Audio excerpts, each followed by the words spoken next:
ચલો જય સ્વામી. અને ગઈકાલે આપણે દરેક વિદ્યાર્થીઓને જે પ્રમાણે કહ્યું હતું એ પ્રમાણે દાખલાઓ અમુકે ગણ્યા છે, અમુકે ટ્રાય કરી છે, અમુકને નહીં ફાવ્યા થોડા ઘણા, અમુકને મિસ્ટેક છે, કોઈ વાંધો નહીં. અને અત્યારે આપણે શરૂઆતમાં વાયવા ઓસ લીધો, રેડી, એ ટાઈમ આપણે રેકોર્ડિંગ બંધ રાખ્યું હતું, હવે આપણે રેકોર્ડિંગ શરૂ રાખ્યું છે. તો ખાસ ગઈકાલના જે દાખલા હતા હમણાં મને ટાઈમ મળશે તો એકાદ વાર તમને રિવાઇઝ જેવા કરાવી દઈશ, એટલે કોઈ કદાચ ના ગણ્યા હોય તો એને પણ ખ્યાલ આવી જાય કે કઈ રીતે આવે. મને એક્ઝેક્ટ તો ખબર નહીં કયા કયા દાખલા, પણ ટોપિક રિલેટેડ મને 2-3 દાખલાઓ મળ્યા હતા, મેં ગઈકાલે જોયું તો પહેલો નંબર છે, બીજો નંબર છે, 21 નંબરનો છે સાબિત કરવાનો, આ 2-3 દાખલાઓ છે. એને મેં ફોટોકોપી રાખી છે, હમણાં હું તમારી સાથે શેર કરીશ. પહેલા એ શેર કર્યા પછી આપણે આગળની વસ્તુ આપણે સોલ્વ કરવા જશું અને આગળનું જે કંઈ પણ બાકી છે એ પૂરું કરશું. તો ચાલો સ્ટાર્ટ કરીએ. અને દરેક વિદ્યાર્થી ખાસ ટાઈમ ટુ ટાઈમ હાજર રહે, અમુક તો હાજર રહેજે, અમુક નહીં રહેતા, એના માટે ખાસ સૂચના છે. તો ચાલો હું તમારી સાથે શેર કરીશ અને આપણે આગળ જોઈએ. જો તમને કઈ દેખાય છે અત્યારે? હા સર. શું દેખાય છે? સ્વાધ્યાય તમને જે સ્ક્રીનમાં દેખાય છે ફૂલ વ્હાઇટ પેજ દેખાય છે કે એની સિવાય બીજું કઈ દેખાય છે? ઉપર બ્લેક કલર કે એવું કઈ દેખાય છે? સાઈડ પર ને ઉપર બ્લેક દેખાય છે, બોક્સ જેવું. એક મિનિટ, હજુ દેખાય છે? સર એવું રોજ દેખાય છે. તો આ ખબર નહીં શું ટેકનિકલી પ્રોબ્લેમ છે, એનીથિંગ ઇઝ ધેટ પ્રોબ્લેમ, પણ મને ખબર નહીં પડતી શું પ્રોબ્લેમ આવે છે. કંઈક તો પ્રોબ્લેમ છે, ટેકનિકલી મિસ્ટેક કંઈક આવે છે. Don't know. પ્રાઇવેસી હશે, ઝૂમ વાળા એને નહીં દેખાડતા હોય. એટલે એ વસ્તુ ના દેખાવી જોઈએ પણ દેખાય છે, એટલે એ પ્રોબ્લેમ છે. કઈ ખબર નહીં શું પ્રોબ્લેમ છે. ચલો બેટા, તો તમારી સામે જો પહેલો સમ છે એમાં આપણને લિથિયમ 3 7 રેડી, પ્રોટોનની સંખ્યા 3 અને પ્રોટોન પ્લસ ન્યુટ્રોનની સંખ્યા એટલે કે એને આપણે ન્યુક્લિયન કહીએ, એની સંખ્યા કેટલી છે? 7. એટલે 3 પ્રોટોન અને 4 ન્યુટ્રોન થાય. ખ્યાલ આવી ગયો? આપણને બે અલગ અલગ આપેલા છે. બીજું કયું છે? બીજું કયું છે? 3 6 લિથિયમ. ઓકે. અને એમનું આપણને અનુક્રમે દળ કેટલું આપેલું છે, અનુક્રમે એનું ટકાવાર પ્રમાણ પણ આપણને આપેલું છે. ચાલો એનું ટકાવાર પ્રમાણ જોવા જઈએ બંનેનું. રેડી, આ બંનેનું જો ટકાવાર પ્રમાણ જોવા જઈએ તો આપણને આપેલું છે 7.5% અને 92.5%. અને એમના અનુક્રમે દળ બંનેના એ પણ આપણને આપેલા છે. ચલો ક્લિયર. તો લિથિયમ પરમાણુનું દળ શોધો. તો એ લિથિયમ પરમાણુનું દળ કઈ રીતે શોધવાનું? તો એકદમ સિમ્પલ વે છે. એ દળ શોધવા માટે આપણે શું કરવું પડે? તો આપણે ગઈકાલે શીખી ગયા હતા, એનું દળ શોધવા માટે સિમ્પલ એક ટ્રીક છે કે બંનેનું જેટલું ટકાવાર પ્રમાણ છે ગુણ્યા એનું દળનો ગુણાકાર કરી અને ભાગ્ય આપણે 100 કરવું પડે. રેડી, તો આપણને મળી જાય. તો ચાલો પહેલી જ વસ્તુ આપણે જોઈએ તો પહેલા જ પરમાણુમાં આપણે પરમાણુ ભાર જોવા જોઈએ તો સમસ્થાનિકોના પરમાણુ ભારોની સરેરાશ તો કેટલી? તો આપણને ખબર છે. ચલો બંનેના દળ ને બંને વસ્તુ મૂકી દઈએ. ચલો વેલ્યુ મૂકી દીધી. બીજા માટે પણ મૂકી દઈએ. પહેલાનું દળ 6.015 પણ પાછળનું 12 થી આપણે એવું ગણીએ છીએ. પહેલાનું દળ યુ ના પ્રમાણમાં છે. આ કોઈકનો અવાજ ખુલી ગયો છે. કોણ છે આ? ચલો n 7.5, એનું પ્રમાણ 7.5% અને એનું દળ એ પણ આપણને ખબર છે. એવી જ રીતે બીજા માટે પણ આપણને ખબર છે. બીજા માટે કેટલું છે પ્રમાણ? 92.5% અને એનું દળ 7.016. આપણે તો પાછળના ડિજિટ નહીં લીધા, બહુ ફરક નહીં પડે એટલે. અને આ યુ ના ફોર્મમાં છે. અને આખે આખો શેના ફોર્મમાં છે? આ યુ ના ફોર્મમાં છે આખી જ વસ્તુ. એટલે તમને ખ્યાલ આવવો જોઈએ. તો ચાલો, અને નીચે 100% તો આવે જ, એ આપણને ખબર છે. તો આપણને 6.941 યુ આટલું મળશે. ચાલો તો ક્લિયર. પહેલી વસ્તુ પેલું આવડશે બધાને? હા સર. ઓકે. તો વાંધો નહીં. ચલો ઉપર લઈ લો એટલે તમને નડે નહીં.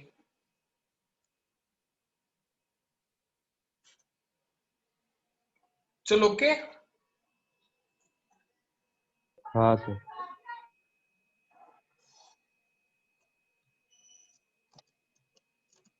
હવે દેખાય તમને? હા સર, વચ્ચે આવી ગણેશ. હવે કઈ દેખાય તમને કે નહીં દેખાતું? કલર કલર દેખાય છે બધા? હા કલર દેખાય છે. ઓકે કોઈ નહીં. હવે નહીં દેખાતું હોય. ના સાઈડ પર છે. ચાલો તો બીજું જોવા જઈએ તો બીજાનું આપણને આપ્યું છે કે બોરોન ને બે સ્થાનિક 5 બોરોન 10 અને 5 બોરોન 11 આ બે સમસ્થાનિકો આપણને આપેલા છે.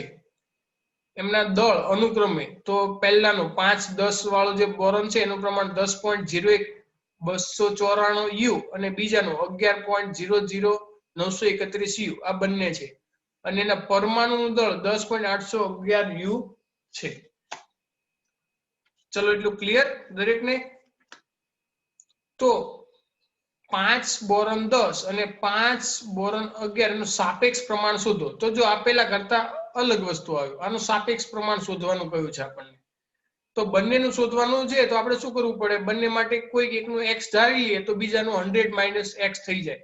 કારણ કે આપણે પહેલા દાખલામાં જોયું હતું, જો અહીંયા આપણે જોયું હતું કે બંનેનો સરવાળો 100 થાય તો આપણે એકનો x લઈએ તો બીજાનો 100 - x થઈ જાય. તો આપણે ધારી લઈએ ધારો કે 5 બોરોન 10 છે એનું પ્રમાણ આપણે x% લઈ લઈએ છીએ. એનું કેટલું લઈ લઈએ બેટા? x%. તો બીજાનું કેટલું થઈ જશે? બીજાનું પ્રમાણ કેટલું થઈ જશે? ઓબ્વિયસ છે 100 - x. 100 - x. ચલો એટલું ક્લિયર? તો હવે જે આપણું સૂત્ર હતું એનું એ સૂત્ર મૂકશું કે બોરોનનો સરેરાશ પરમાણુ ભાર કેટલો? તો બોરોનનો સરેરાશ પરમાણુ ભાર આપણને આપેલો છે. રેડી? 10.811 યુ જે આપણને શરૂઆતમાં જ આપી દીધેલો છે. એટલે આપણને એના લીધે કઈ પ્રોબ્લેમ ના થાય.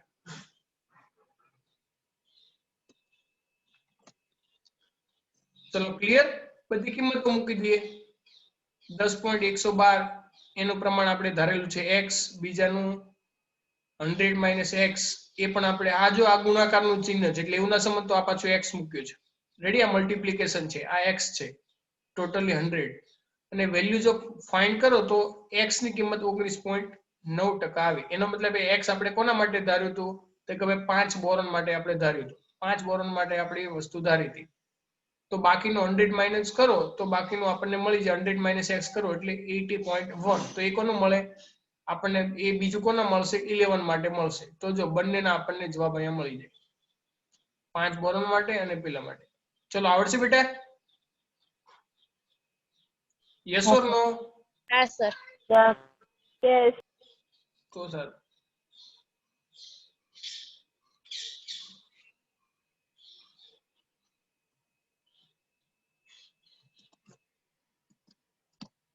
ચલો હવે આપણે નેક્સ્ટ જોઈએ.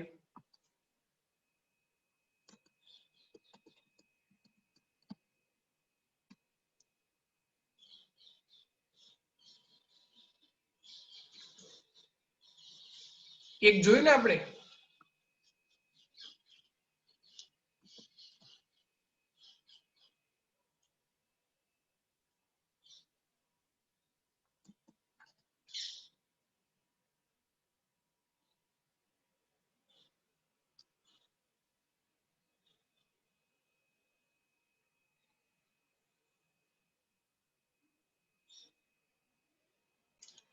चलो सेकंड नंबर बेटा. Okay, you can see yes or no? Yes. Okay, then very well. નિયોનના 3 સમસ્થાનિકો છે. નિયોનના કેટલા સમસ્થાનિકો છે બેટા? 3. કયા કયા આપણને ખબર છે? 10 20 નિયોન જે સ્થાયી 10 21 એટલે કે આમાં પ્રોટોન 10 ન્યુટ્રોન 11 પહેલામાં પ્રોટોન ન્યુટ્રોન બંને 10-10 અને ત્રીજું 10 નિયોન 22 કે એમાં 10 પ્રોટોન અને 12 ન્યુટ્રોન છે. એનું સાપેક્ષ પ્રમાણ 3 એ 3 નું આપણને આપેલું છે 90.51%. એટલે પહેલાનું એટલે કે 20 નિયોન નું 0.27%, એટલે કે 21 નિયોન વાળું, અને 9.22% એટલે કે 22 નિયોન નું. તો મેક્સિમમ જો આનું છે સ્થાયી છે ને એનું છે, એટલે બહુ ચિંતા નહીં, બીજું બધું પ્રમાણ ઓછું છે. હવે આ 3 સમસ્થાનિકોના પરમાણુ દળો અનુક્રમે આપણને આપેલા છે 3 ના. 20 નિયોન માટેનું 19.99 યુ, 21 નિયોન માટે 20.99 યુ અને 22 નિયોન માટે 21.99 યુ. તો સરેરાશ પરમાણુ દળ શોધો. એનો મતલબ કે સરેરાશ પરમાણુ દળ શોધવાનું છે. તો વેરી સિમ્પલ મેથડ, આપણે જે કર્યું હતું એ જ. દરેકમાં આપણે 2 લેતા હતા, પણ આપણે 3 લેવા પડશે અહીંયા. રેડી? ચલો, પહેલાનું પ્રમાણ અને પહેલાનું દળ યુ ના સાપેક્ષમાં. આખી બધી વસ્તુ શેમાં છે? યુ માં આપેલી જ બેટા, એટલે એટલી વસ્તુ ખાસ ધ્યાન રાખવાની. ચલો, 21 નિયોન નું પ્રમાણ 0.27% અને એનું દળ 20.99 યુ, અને ત્રીજું 22 નિયોન છે એનું પ્રમાણ 9.22% અને એનું દળ છે 21.99 યુ, અને 3 એ 3 નો સરવાળો કરો તો 100% થાય.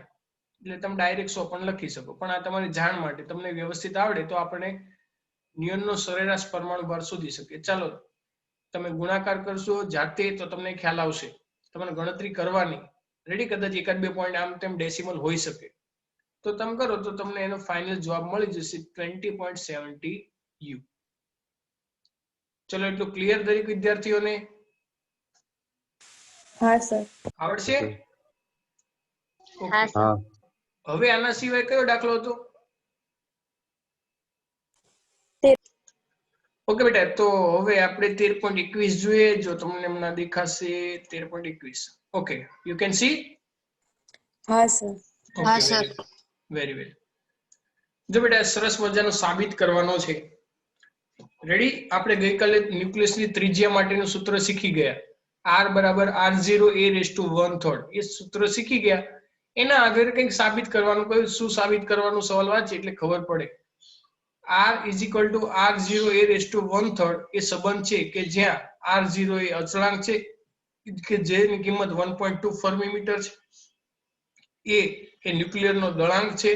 એ પરથી એવું દર્શાવો, એટલે કે સાબિત કરવાનું છે. થિયરી ટાઈમે આપણે જોયું હતું, પણ ફરીવાર કે ન્યુક્લિયરના દ્રવ્યની ઘનતા એટલે કે ન્યુક્લિયસની ઘનતા લગભગ અચળ છે, એટલે કે નિયરલી ઇક્વલ જેવી છે. એટલે કે એ ઉપર આધારિત નથી, દળ ઉપર આધારિત નથી એની ઘનતા. એટલે કે નાનો ન્યુક્લિયસ હોય કે મોટો ન્યુક્લિયસ હોય, એટલે એવું નહીં કે એનું દળ વધે. ધારો કે હાઇડ્રોજનનું દળ તો એક જ હોય.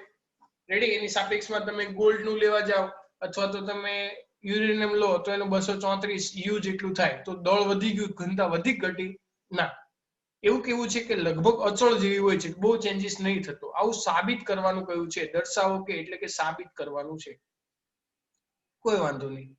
તો જો ગઈકાલે મેં તમને સૂત્ર એક આપ્યું હતું થિયરીમાં, એના પરથી કે ન્યુક્લિયસનું સરેરાશ દળ m હોય અને ન્યુક્લિયરની ત્રિજ્યા r હોય તો એનું કુલ દળ કેટલું થઈ જાય? m * a. કારણ કે 1 નું દળ, 2 નું દળ, 3 નું દળ, 4 નું દળ, 5 નું દળ. તો કુલ દળ શોધવું હોય તો આપણે આવી રીતે ઈઝીલી શોધી શકીએ. હવે ગઈકાલે મેં સાઈડમાં લખ્યું હતું એ પ્રમાણે ન્યુક્લિયસનું કુલ કદ v બરાબર શું થાય? 4/3 પાઈ r ક્યુબ. જે r ની કિંમત આપણને ખબર છે, આપણે અહીંયા મૂકી શકીએ. r0 a raised to 1/3 એનો ઘન કરો એટલે r0 નો તો ઘન થઈ જાય, પણ અહીંયા ઘનમૂળ અને ઘન. રેડી? અહીંયા જો ઘનમૂળ અને ઘન એકબીજાનું જતા રહેશે, એટલે એક જ ઘાત રહેશે. એટલે r ની ઉપર માત્ર એક જ ઘાત રહેશે. 4/3 પાઈ તો એઝ ઇટ ઇઝ છે. હવે એના પરથી ઘનતા એટલે શું? તો ઘનતા એટલે મેં કહ્યું હતું દળના છેદમાં કદ. કુલ એનું જે કે પણ ન્યુક્લિયરનું દળ હોય એ, અને એના છેદમાં એનું કદ. તો એનું કુલ દળ કઈ રીતે મળે? તો એમાં ન્યુક્લિયરની સંખ્યા, જેટલા ન્યુક્લિયન હોય એની સંખ્યા, અને એનું ગુણ્યા દળ. એમ જેટલું દળ આપણે ધારેલું છે સરેરાશ દળ, અને છેદમાં એનું કદ. ચલો, એટલી વસ્તુ ક્લિયર દરેકને? તો એના પરથી આપણે સાદુરૂપ આપીએ. એ ગેટ કેન્સલ આઉટ. જો આ એ ગયો, આ એ પણ ગયો. 3 છે એ છેદનો છેદ ક્યાં જશે? અંશમાં જશે. એટલે આપણે એ લખીએ તો 3m upon 3m ના છેદમાં શું આવી જશે બેટા 4/3 સોરી 4πr³ આવું થઈ જશે. હવે જો 3 અચળો છે એનું સરેરાશ દળ અચળ છે 4πr0 આ દરેક વસ્તુ અચળ છે. ઇન શોર્ટ આપણે રો બરાબર શું લખી શકીએ અચળ. કે જે વસ્તુ આપણને સાબિત કરવાની કહી હતી, જે વસ્તુ આપણને શું કહ્યું હતું સાબિત કરવાની. જો શરૂઆતમાં આપણને કહ્યું હતું કે દર્શાવો કે આપણને અહીં આપ્યું હતું રેડી કે એક પણ વસ્તુ પર આધારિત નથી. જો એમાં એ ક્યાંક આવત ને ન્યુક્લિયરની સંખ્યા આવત ને તો એવું કહી શકીએ, પણ આમાં આધારિત નથી એવું કહ્યું. તો જો આપેલું જે આપણું સૂત્ર છે એમાં ક્યાંય પણ ન્યુક્લિયરની સંખ્યા નથી આવતી. આપણું આ જે સૂત્ર છે એમાં ક્યાંય ન્યુક્લિયરની સંખ્યા નથી. એટલા માટે દરેક ન્યુક્લિયસ માટે રો કેવું છે અચળ. અને તમારે જો આની કિંમત શું જોઈએ તો કિંમત શોધી શકો. જો એ શોધીને આપણને આપી છે પણ શોધવી જરૂરી નથી, પણ આ મેં શોધેલી છે તમે જોઈ શકો.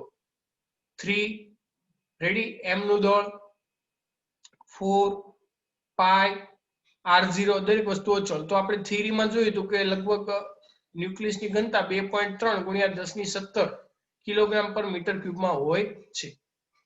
ચલો એટલી વસ્તુ ક્લિયર દરેક વિદ્યાર્થીઓને? Yes or no? યસ. કોઈ વિદ્યાર્થીઓને કઈ ડાઉટ હોય તો પૂછી લેવાનું છું શાંતિથી. સર આ જે તમે રો ગણી એ ના ગણીએ તો ચાલે, ગણવી પડે?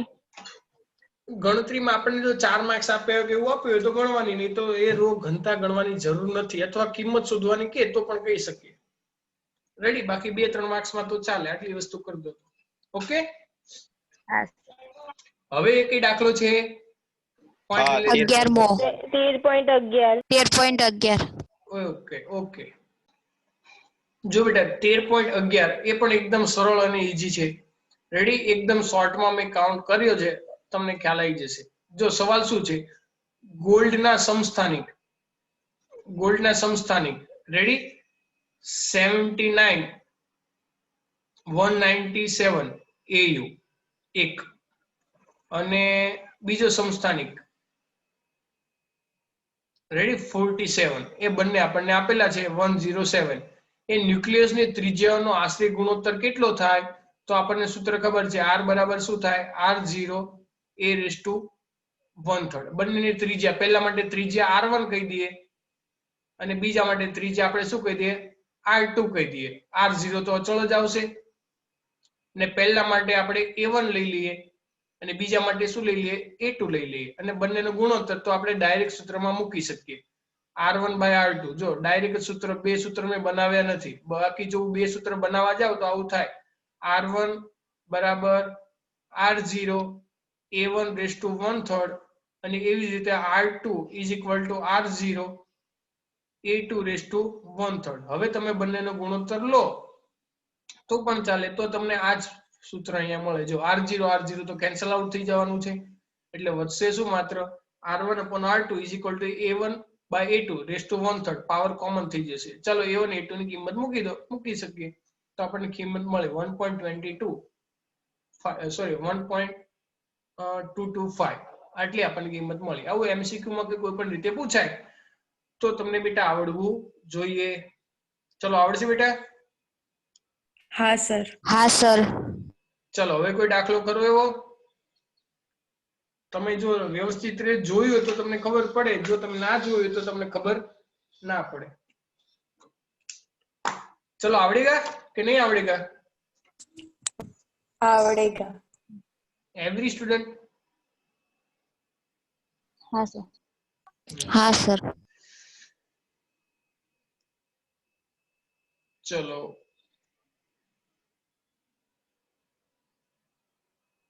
હવે આપણે બેટા આગળની વસ્તુ જોઈએ, થોડી થિયરી પોર્શન, કે દળ ઉર્જા અનુરૂપ કેટલી ઉર્જા હોય છે. આઈન્સ્ટાઈને આપણે શરૂઆતમાં અમુક વિદ્યાર્થીઓ આપ્યું હતું પહેલા દિવસે લેક્ચરમાં કે દળ ઉર્જા ઇક્વિવેલન્ટ કેટલી ઉર્જા હોય છે, શું હોય છે, આઈન્સ્ટાઈન એન અનુરૂપ ઉર્જા કેટલી હોય છે.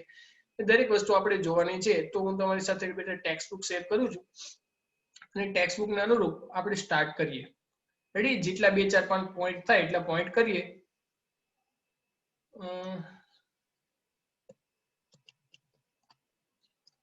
તમને દેખાય છે કે નહીં દેખાતું? કશું દેખાય છે સર. બહુ સારું. મેઇન વસ્તુ જો તમને ડાર્કમાં આવી જાય ને તો તમારે મને કહી દેવાની, કારણ કે યાર આ લોકોએ કંઈક બદલી નાખ્યું છે.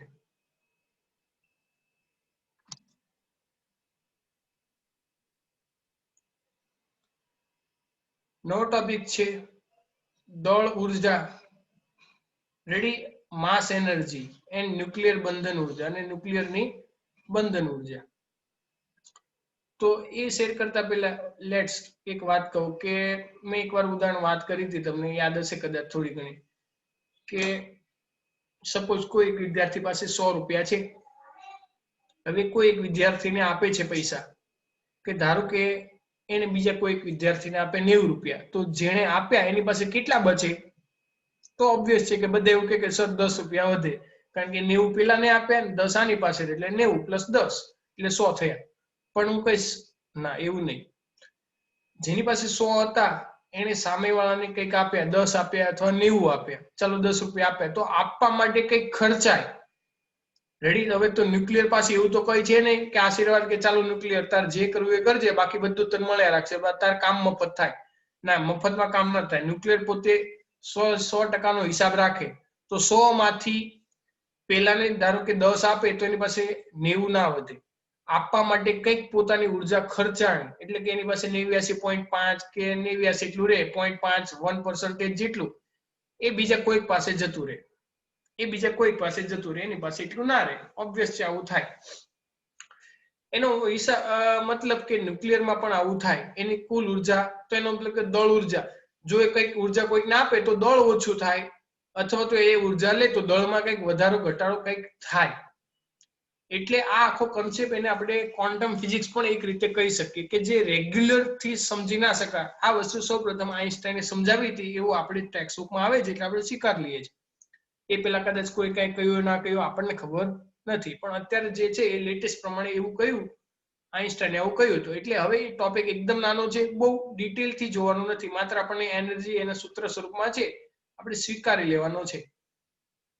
ચલો, નથિંગ પ્રોબ્લેમ ઇઝ ધેટ. તો જો આઈન્સ્ટાઈને એના વિશિષ્ટ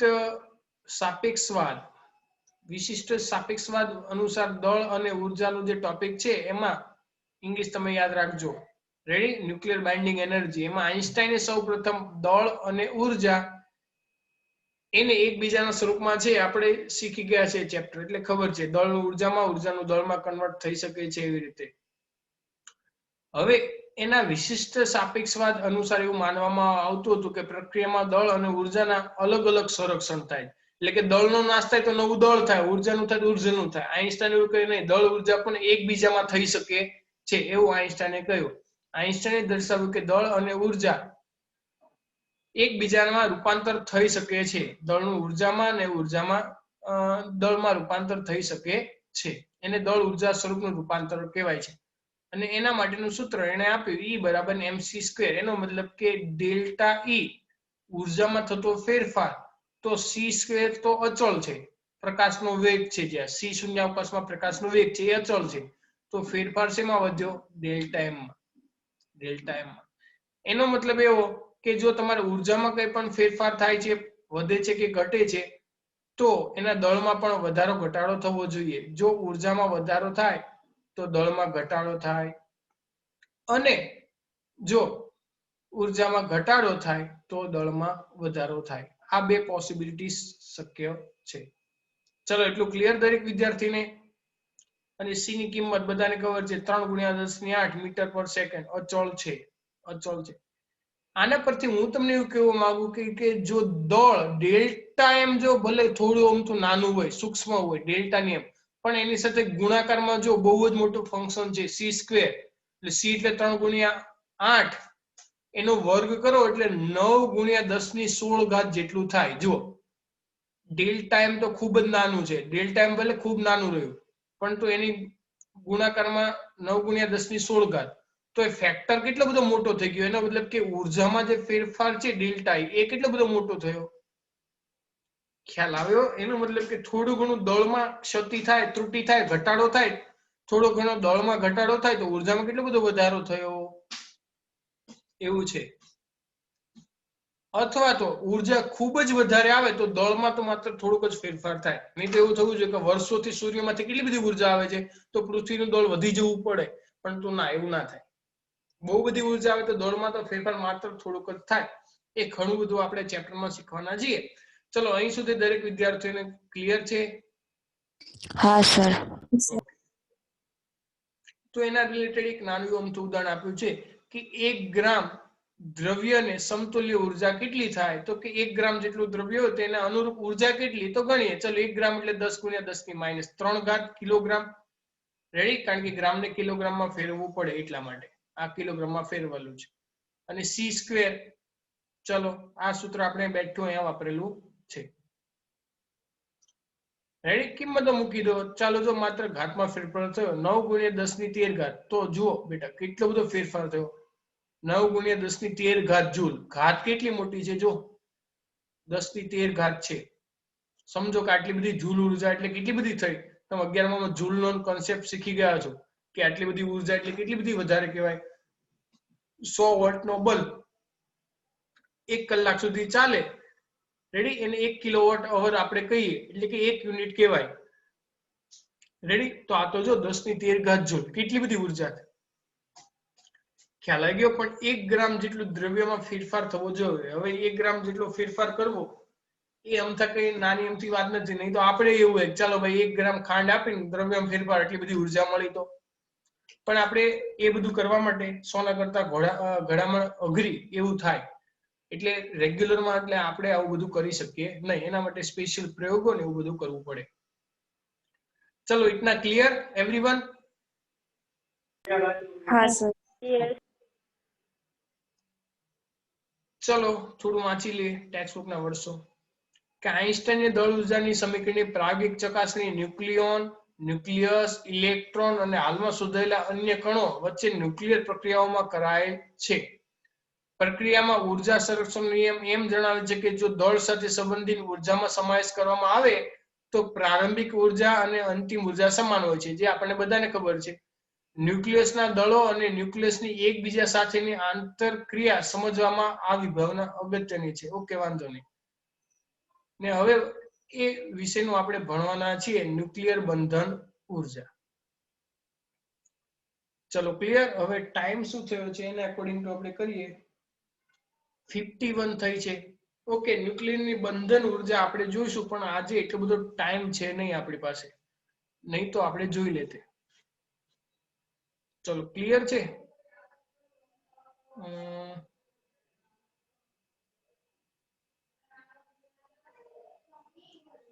સ્વાધ્યાયમાં આના અનુરૂપ એક દાખલો છે ઉદાહરણ 2 જેવો કોઈ? તો તમે જોઈ લેજો. આના જેવો કોઈ ઉર્જાનો અનુરૂપનો હોય કોઈ તો. બાકી નવો ટોપિક આજે શરૂ થવાનો એટલો ટાઈમ નથી. હવે હિતેશ સર જો હોય અથવા કઈ સૂચના આપવાની હોય તો થશે. હું તેમાં સ્ટોપ કરું છું.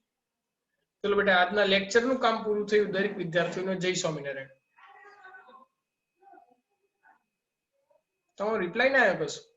જય સ્વામિનારાયણ. જય સ્વામિનારાયણ. જય સ્વામિનારાયણ. મને એવું થાય નેટ કટ થઈ ગયું ઘણી વાર, તમારો રિપ્લાય ના આવે એટલે એવું થાય. કઈ વાંધો નહીં.